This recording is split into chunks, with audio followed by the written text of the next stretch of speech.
Assalamualaikum warahmatullahi wabarakatuh. Perkenalkan, saya Priyani dari kelompok 10 dan teman-teman saya yang bernama Rama Wijaya, Nurul Fatia Mulia, dan Haikal Gazi. Di sini kami akan mempresentasikan analisis kelayakan bisnis yang merupakan langkah awal untuk memulai segala aktivitas bisnis. Pada kesempatan kali ini, kami merencanakan sebuah bisnis bernama Batik Fashion Brand.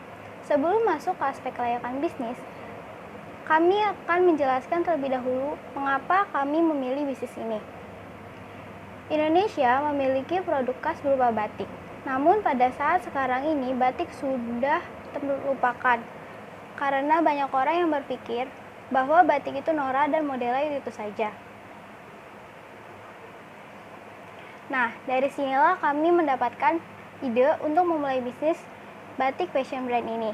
Alasan lainnya karena bidang fashion merupakan salah satu bidang yang paling banyak diminati oleh masyarakat dan bidang fashion terus-menerus berkembang, dan dari situlah kami menangkap peluang bisnis kami. Bisnis ini didirikan dengan tujuan membangkitkan minat masyarakat terhadap batik, memperkenalkan batik ke mancanegara, menciptakan lapangan kerja, dan meningkatkan perekonomian dan kesejahteraan, serta meningkatkan kreativitas. Batik Fashion Brand merupakan sebuah usaha brand batik yang berkecimpung di bidang fashion dengan memberikan motif dan model yang modern, sehingga semua kalangan dapat menggunakannya. Kami menjual berbagai produk dengan bermotifkan batik, yaitu pakaian batik, celana batik, rok batik, dan aksesoris batik, berupa kerudung batik, syal batik, sapu tangan batik, dan aksesoris lainnya yang menggunakan berbahan dasar batik. Selanjutnya saya akan menjelaskan tentang aspek hukum dari usaha ini. Badan usaha. Usaha Batik Fashion Brand merupakan bisnis yang tidak berbadan hukum karena bentuk badan usahanya adalah sebuah firma. Hal ini dikarenakan setiap anggota bertanggung jawab penuh atas perusahaan dan modal usaha ini berasal dari para anggota. Selain itu, laba atau keuntungan perusahaan dibagikan kepada anggota dengan rasio yang sama sesuai dengan perjanjian saat mendirikan usaha ini. Semua anggota juga menanggung resiko bersama dan terlibat aktif dalam pengelolaan perusahaan. Usaha Batik Fashion Brand ini juga sudah memenuhi legalitas usaha. Kami memiliki surat keterangan domisili, surat nomor pokok wajib pajak badan usaha, SPPKP, akta pendirian usaha, izin mendirikan usaha, surat izin tempat usaha, surat izin gangguan, surat izin usaha perdagangan, dan tanda terdaftar perusahaan. Selanjutnya, saya akan menjelaskan tentang aspek pasar dari usaha ini. Pasar bisnis kami memiliki karakteristik pasar persaingan sempurna. Hal ini dikarenakan sudah banyak di luar sana yang menjual produk yang sejenis. Namun hal ini tidak menjadi penghalang bagi kami, karena kami yakin bahwa kami dapat bersaing dengan produk-produk lainnya. Bisnis kami masuk ke dalam jenis pasar konsumsi, karena semua individu yang membeli atau mendapatkan produk kami merupakan untuk digunakan atau dikonsumsi secara pribadi.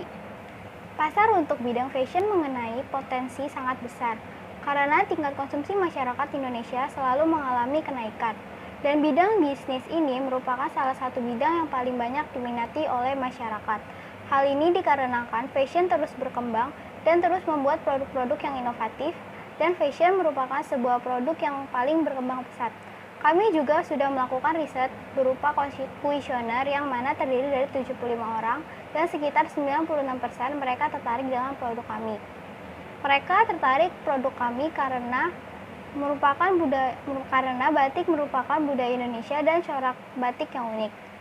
Dari berbagai produk yang kami tawarkan, mereka paling menyukai pakaian batik. Untuk mengetahui tingkat persaingan, kami menggunakan analisis SWOT agar dapat mengetahui kekuatan, kelemahan, peluang, dan ancaman dari Batik Fashion Brand.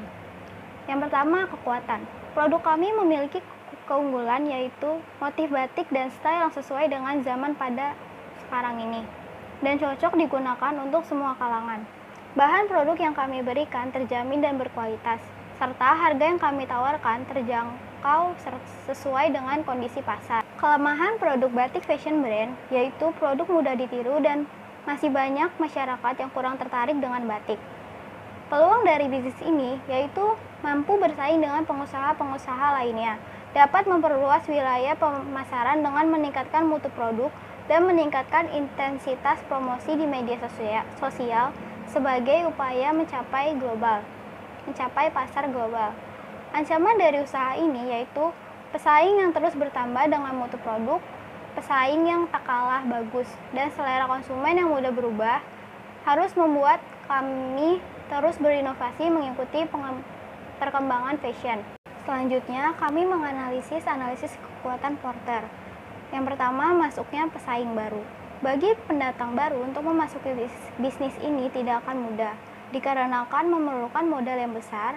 Banyaknya pesaing dalam bisnis ini pun mengharuskan kita untuk memiliki keunikan terhadap produk yang akan kami jual agar dapat bersaing. Lalu yang kedua, ada daya tawar pemasok. Daya tawar pemasok di sini cukup kuat, karena bahan-bahan yang kami butuhkan untuk proses produksi cukup mudah ditemui. Namun, kami tetap akan memiliki pemasok yang memberikan bahan yang berkualitas tinggi dan minim budget. Lalu yang ketiga, ada daya tawar pembeli. Daya tawar pembeli cukup kuat, dikarenakan banyaknya pesaing dengan berbagai macam tawaran harga, mulai dari harga yang terendah sampai yang tinggi. Hal itu membuat kami harus memikirkan harga yang benar-benar sesuai dengan keinginan konsumen. Lalu yang keempat, ada persaingan dengan kompetitor. Persaingan produk ini masih terus berkembang dan ketat, karena masih akan ada banyak pesaing baru dan pesaing lama. Saat ini, pesaing bisnis kami adalah bisnis-bisnis atau outlet yang menjual produk serupa dengan kami. Lalu yang terakhir, ada pengembangan produk substitusi. Ancaman produk substitusi bisnis kami adalah produk yang serupa, namun dengan kualitas produk yang lebih bagus dan motif yang beragam. Lalu di slide selanjutnya ada rencana penjualan. Kami menetapkan bahwa tiap tahun semua item yang kami jual akan mengalami peningkatan. Bisa dilihat pada tahun 2020 semua item dijual sebesar sejumlah 60 unit. Lalu tahun 2022 100 unit dan 2023 150 unit dan seterusnya akan meningkat. Selanjutnya saya akan menjelaskan tentang aspek pemasaran. Yang pertama ada STP marketing, yaitu segmentasi, targeting, dan positioning. Segmen dalam pemetaan konsumen, bisnis ini memetakan segi geografisnya pada wilayah lokal, yaitu daerah Jakarta. Kemudian dari segi usia dan jenis kelamin, produk ini dapat digunakan untuk usia 15 tahun sampai 60 tahun dengan jenis kelamin laki-laki dan perempuan.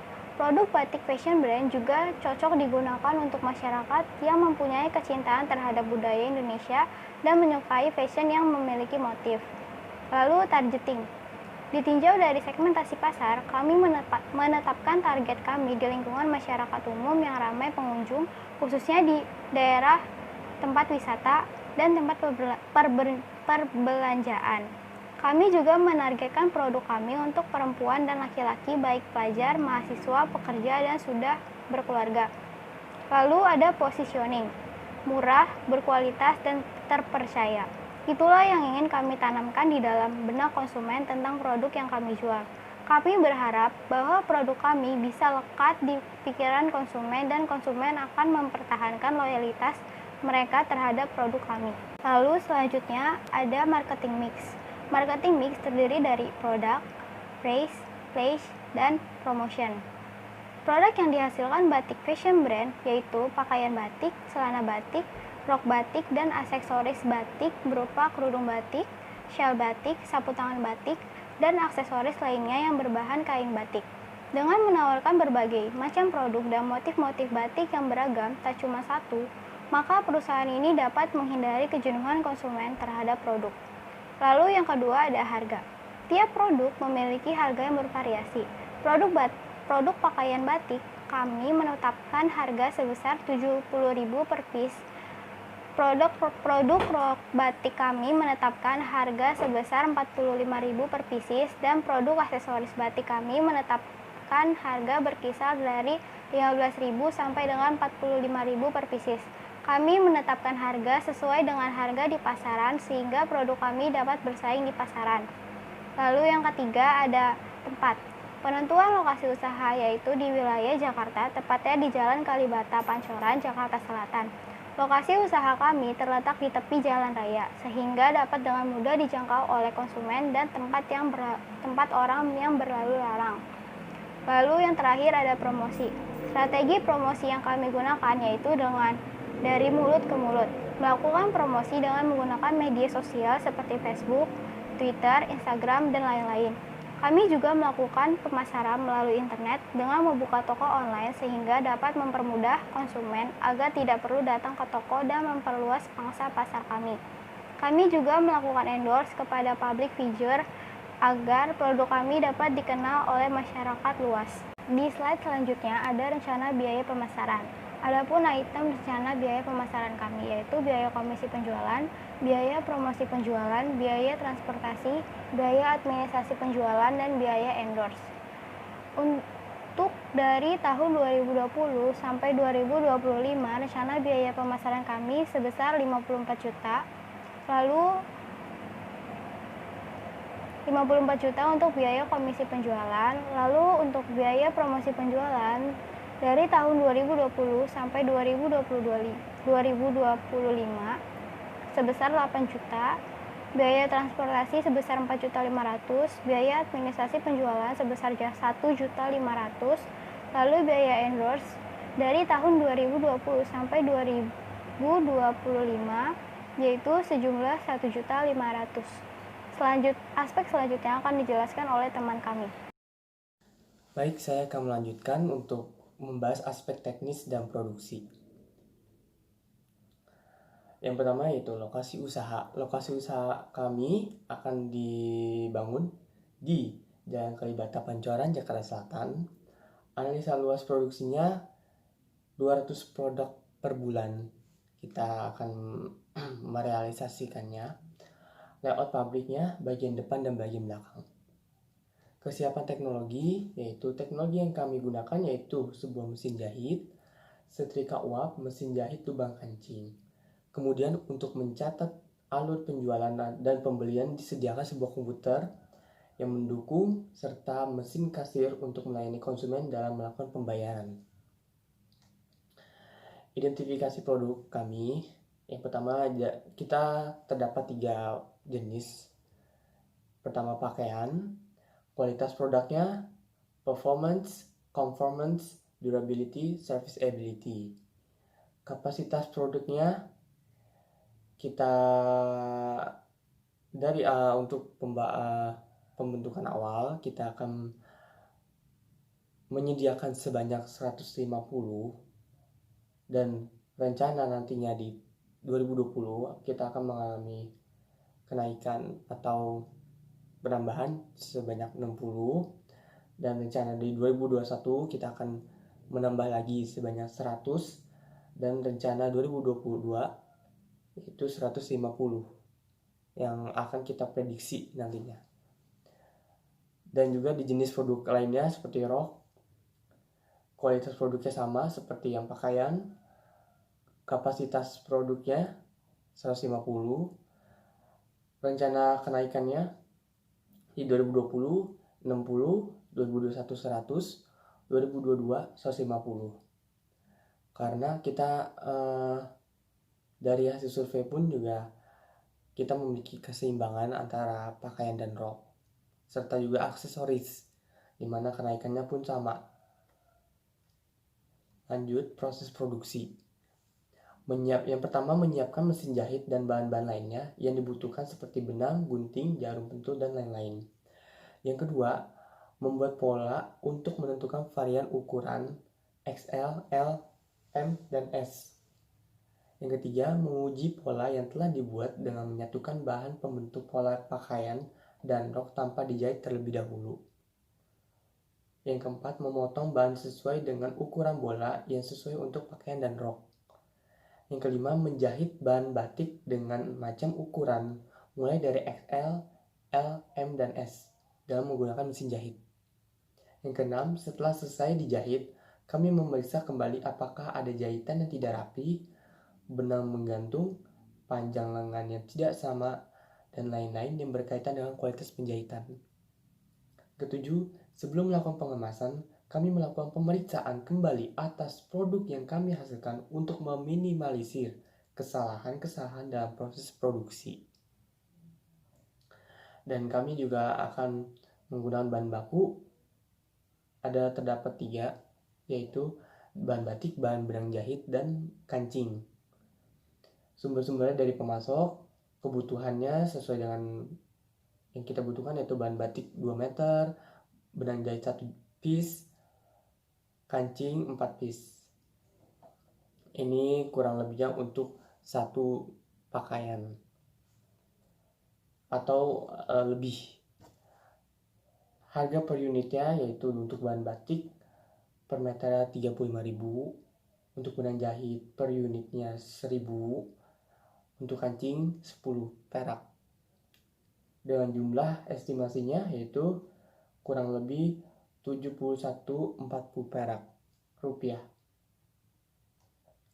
Mesin dan material handling kita terdapat 3, yaitu mesin jahit high speed industry, terus setrika uap, dan mesin jahit lubang kancing. Modelnya ada model mesin jahitnya GC6281. Kita sudah survei dengan merek-merek lainnya. Setrika uap boiler, mesin jahit lubang kancing Shimaru SM781. Untuk mesin jahit high speed industry dan mesin jahit lubang kancing itu kita kita sediakan 1 unit. Untuk setrika uap 2 unit. Umurnya masing-masing 5 tahun. Jumlah satuan yang kita akan sediakan yaitu, jadi mesin jahit dan mesin jahit lubang kancing dan high speed ini kita akan sediakan untuk mesin high speednya 5, untuk mesin jahit lubang kancingnya 2. Estimasi harganya untuk mesin jahit high speed itu 3,5 juta, untuk setrika uap 3 juta, dan untuk mesin jahit lubang kancingnya 500.000. Jadi jumlah yang akan kita keluarkan untuk mesin dan material handling kurang lebih 24.500.000. Utilitas atau fasilitas pendukungnya kita akan menggunakan listrik dan air. Untuk mesin dan material handling, kriteria bahan baku bobotnya 0,30, tenaga kerja 0,20, utilitas 0,25, infrastruktur 0,15, iklim daerah 0,05, harga tanah 0,05. Analisa penjadwalan usaha. Dalam menjalankan usaha, Batik Fashion Brand ini dibentuk sebuah penjadwalan agar kegiatan yang berlangsung sesuai dengan apa yang diharapkan. Perusahaan ini beroperasi setiap hari dan libur pada hari Minggu serta hari-hari libur nasional lainnya. Jam kerja usaha ini dimulai dari pukul 8 sampai dengan pukul 19 WIB. Perencanaan dan peramalan SDM berdasarkan fungsi dan atau tingkat jabatan. Untuk direktur keuangan kita membutuhkan 1 orang, pemasaran 1 orang, operasional tidak, SDM 1 orang, jumlahnya 3 untuk direktur. Untuk manajer keuangan 1, operasional 1, pemasaran 1, SDM 1, sehingga jumlahnya ada 4. Staff kita butuhkan keuangan 2 orang, pemasaran 3 orang, operasional 5 orang, SDM tidak, jumlah 10 orang. Non-staff kita akan menyediakan hanya di operasional saja sebanyak 3 orang, sehingga jumlah total keseluruhan SDM yang kita butuhkan yaitu ada 20. Perencanaan atau peramalan SDM. Untuk tingkat pendidikannya, untuk S2 kita membutuhkan di bagian keuangan pemasaran SDM yang masing-masing 1 orang. Di S1 pendidikannya kita membutuhkan di segala aspek bidang yang masing-masing 1 juga. Untuk di D3 kita akan membutuhkan di bagian keuangan, pemasaran, dan operasional. Keuangan kita membutuhkan 2 orang, pemasaran 3 orang, serta operasional 5 orang. Lanjut ke sekolah Untuk yang tingkat SMA, kita membutuhkan di bagian operasional sebanyak 3 orang. Jadi total yang kita estimasi pendidikannya kita sudah memberikan gambaran. Lanjut ke perencanaan pelatihan dan pengembangan. Untuk akunting, kita akan membutuhkan di bagian keuangan, pemasaran, operasional, dan SDM. Di keuangan kita membutuhkan 4 orang, pemasaran 2 orang, operasional 1 orang, dan SDM 1 orang. Sehingga jumlahnya 8. Di salesmanship, kita membutuhkan di semua bidang ini, yaitu di keuangan 1 orang, pemasaran 5 orang, operasional 2 orang, serta SDM 1 orang. Proses produksi kita membutuhkan sama seperti di semua bidang. Produksi keuangan kita 1 orang, pemasaran 1 orang, operasional 9 orang, serta SDM 1 orang. Di leadership kita membutuhkan di semua bidang juga, yang masing-masing jumlahnya 2 orang. Spesifikasi pekerjaannya, yaitu kita dapat ada 4. Pertama, keuangan. Keuangan itu mengatur keuangan perusahaan atau pembukuan, mengatur perhitungan pembelian bahan baku. Yang kedua, menerima pembayaran dari konsumen, mendata konsumen yang masuk, dan membuat nota pembayaran. Yang ketiga, bertanggung jawab terhadap keuangan. Keempat, membuat laporan keuangan. Yang kelima, menerima pembayaran dari konsumen. Lanjut ke pemasaran. Spesifikasinya yaitu memberi kebijakan atau keputusan atas semua rancangan bangun serta implementasi manajemen pemasaran, penjualan serta promosi ke arah perkembangan serta perkembangan perusahaan. Yang kedua, membuat pengawasan pada semua kemampuan departemen pemasaran, penjualan serta promosi. Lanjut ke operasional. Yang pertama, menerima pesanan dari konsumen dan menjaga keamanan lingkungan batik fashion brand. 2. Mencatat pesanan, memproduksi bahan baku menjadi sebuah produk batik. Yang terakhir adalah personalia, yaitu mengawasi para karyawan serta merekrut karyawan jika dibutuhkan. Ini perkiraan biaya SDM atau berdasarkan tingkat jobnya. Biaya rekrutmen, direksi, manajer, kita terdapat direksi, manajer, staff, dan non-staff. Direksi kita akan membutuhkan biaya rekrutmen sebesar 1 juta, manajer 800.000, staff 400.000, non-staff 300.000, sehingga jumlahnya 2,5 juta. Untuk gaji, kita di direksi kita akan memberikan gaji sebesar 9 juta, manajer 7 juta, staff 4 juta, non-staff 3,5 juta. Jadi total untuk gaji kita membutuhkan kita akan mengeluarkan 23.500.000. Tunjangan direksi sebesar 200.000, manajer 170.000, staff 160.000, non-staff 120.000. Totalnya 650. Biaya pelatihan kita akan memberikan kepada direksi sebesar 4 juta, manajer 3 juta, staff 2,5 juta, non-staff 2,2 juta. Totalnya yaitu 11.700.000. Biaya pengembangan yaitu direksi 800.000, manajer 600.000, staff 500.000, non-staff 400.000, sehingga totalnya 2.300.000. Biaya lain-lain yaitu untuk direksi 80.000, manajer 60.000, staff 50.000, non-staff 40.000, sehingga kita mengeluarkan 230.000. Jadi total untuk semuanya yaitu 40.880.000.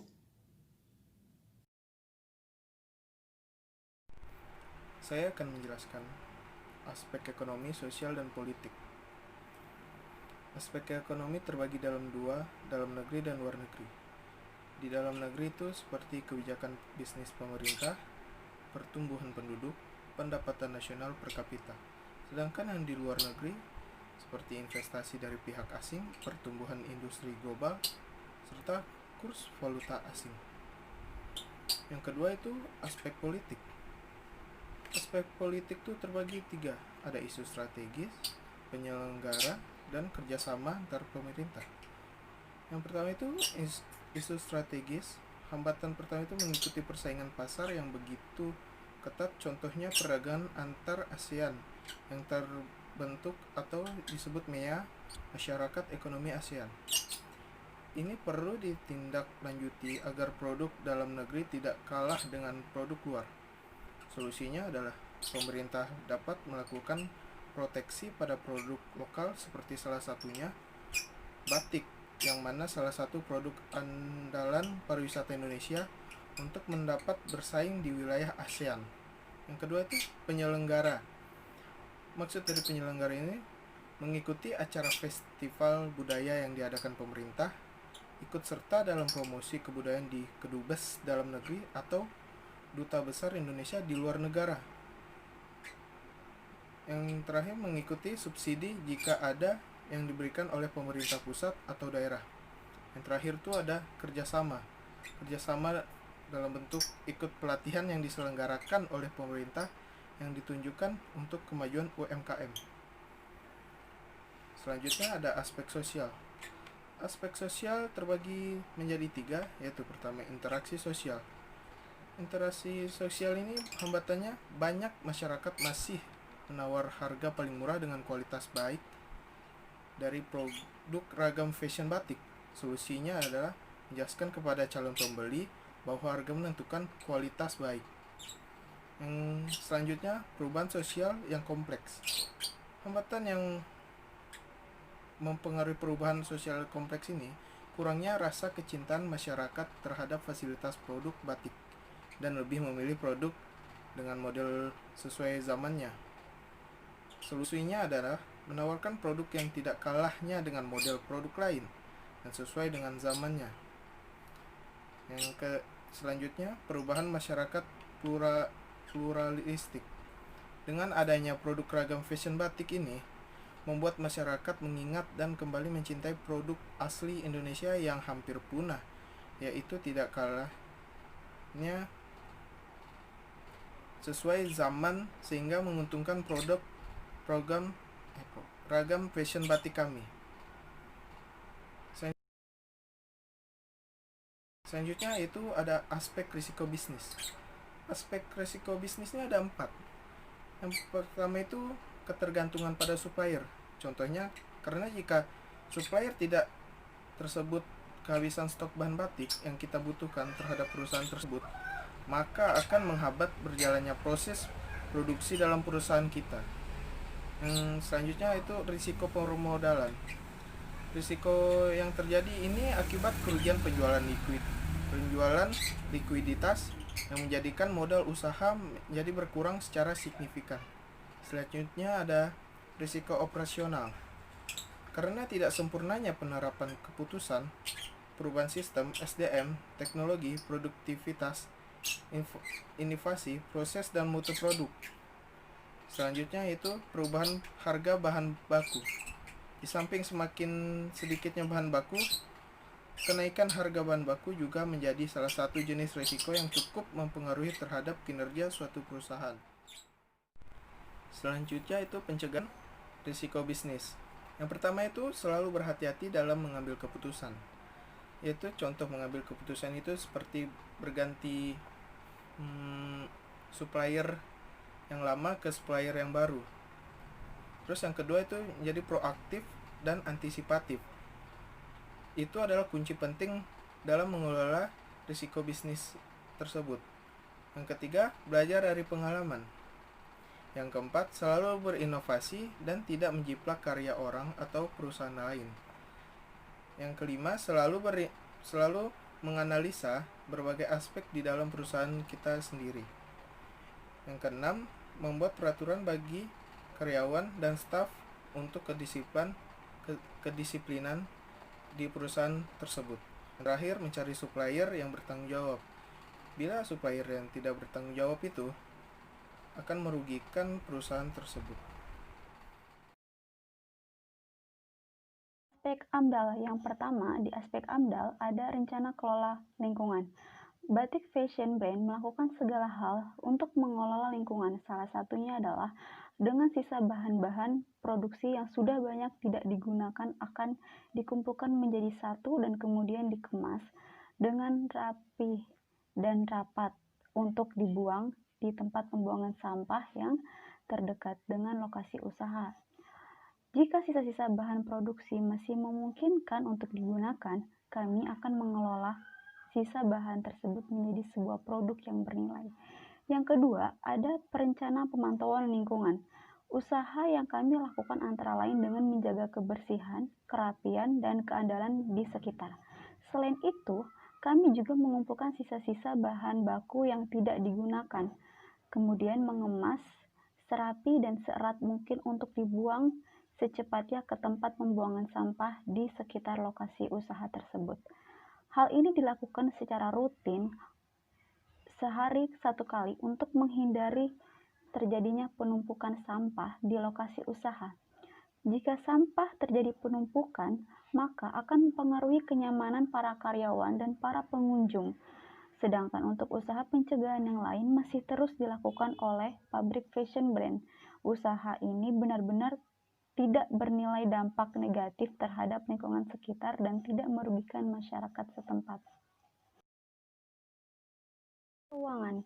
Kebutuhan dana investasi terdiri dari tanah yang seharga Rp750 juta, bangunan pabrik dan kantor seharga Rp200 juta, mesin dan peralatan seharga Rp79 juta 550.000, serta biaya peroperasi seharga Rp30 juta 500.000. Tanah tidak ada penyusutan, bangunan pabrik dan kantor ada penyusutan 25% sehingga jadi 8 juta, mesin dan peralatan 20% jadi Rp3.977.500. Biaya peroperasi ada penyusutan 5% jadi Rp6.700.000. Di sini ada sumber dana, modalnya 50% serta pinjaman dari bank 50% seharga Rp531.525.000. Ada biaya dividen 15% serta bunga 10%. Biaya modalnya jumlah pinjaman Rp531.525.000, bunga per tahun 10%, angsuran 5 tahun, angsuran pokok Rp106.305.000. Ada tahun pertama serta sampai tahun kelima. Tahun pertama saldo pinjamannya Rp531.525.000, angsurannya Rp106.305.000, bunganya 10% menjadi Rp530.152.500. Tahun kedua, saldo pinjamannya Rp422.220.000, angsurannya Rp106.305.000, bunganya 10% menjadi Rp42.522.000. Tahun ketiga, saldo pinjamannya Rp318.915.000, angsurannya Rp106.305.000, bunganya 10% menjadi Rp31.891.500. Tahun keempat, saldo pinjamannya Rp212.610.000, angsurannya Rp106.305.000, bunganya 10% menjadi Rp21.261.000.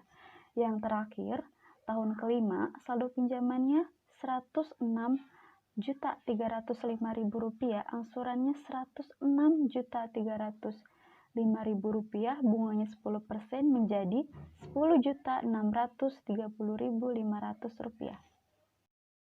Kesimpulan, berdasarkan dari hasil analisis studi kelayakan bisnis ditinjau dari aspek pasar, aspek pemasaran, aspek teknis, aspek produksi, aspek manajemen sumber daya manusia, aspek ekonomi, sosial, dan politik, aspek hukum, serta aspek keuangan bahwa usaha batik fashion brand ini layak untuk dijalankan karena mampu menghasilkan laba yang diinginkan dan mampu mengatasi hambatan yang disebabkan oleh aspek-aspek di atas dengan menggunakan solusi yang tepat. Sekian.